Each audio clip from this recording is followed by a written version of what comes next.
Let's talk about the this keyword in JavaScript. The this keyword can be a bit scary, but I'm hoping that my explanation today will help make it a little bit less so.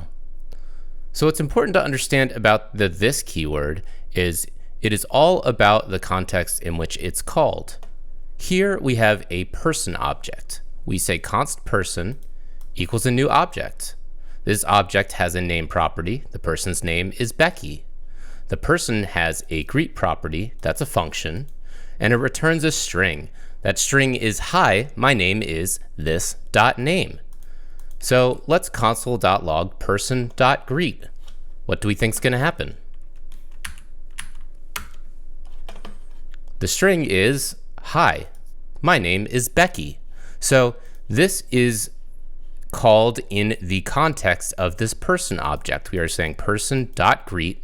So you can think of calling greet on person. You can think of person as the call context for this.name. So let's do something a little more interesting. Let's say const greet function equals person.greet. So we are assigning the reference to person.greet to this other variable greet function. Now inside our console, let's run greet function. What do you think is going to happen here? Okay, hi, my name is undefined. So what's going on here? Well, we have our reference to greet that we are passing to greet function. When we call it here, we're calling this function, but it is no longer being called in the context of person. It is being picked off of person, and so this.name has no reference. In fact, if we go ahead and comment this out and say console.log this, what do we think it's going to say? Well, okay, there's a lot of stuff here, but it might even be better to console.log a stringified version of this. So let's do console.log this to string. And we can see what it actually is a reference to the global object. So in a browser, this would be the window. I'm running a node right now, so node is the global object. So essentially, what I'm saying is that now our call context is not being called on an object, it's being called in the context of our global scope. Okay, so what does this mean? Well, this means that we actually have a powerful, albeit sometimes confusing mechanism here to basically share functions and have different references as we need. So for example, we can say const person2 equals name James, and then we can say person2.greet equals person.greet, and then in our console log statement, let's say person2 dot greet. And so what do we think is going to happen here? Well, we are now calling this greet function. We've seen that we can change the reference of this as we pass it around. So now that we're calling greet on person2, we might expect that person2's name will be logged.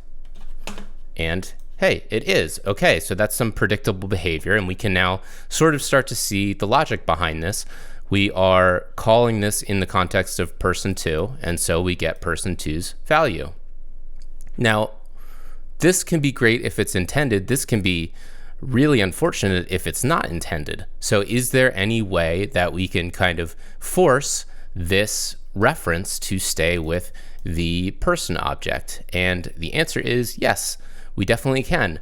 We have a method on functions called bind. So we can say person.greet equals person.greet.bind. I want to bind this value to person. So whenever I call this greet method, no matter where I call it from, I want this to refer to person. I am explicitly overriding wherever JavaScript thinks that my call context is. I want it always to be in reference to this initial person. So if we rerun this, even though we're calling this greet function on person2, well, it's still referring to the call context is still person because we explicitly told it to do so.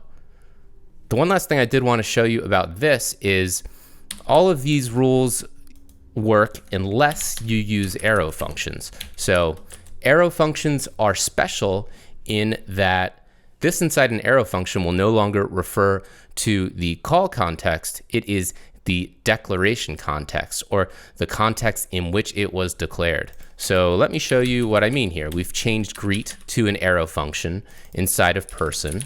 So now I will say person.greet, and it will say, hi, my name is undefined. So at this point, there is nothing we can actually do to make this refer to the person object.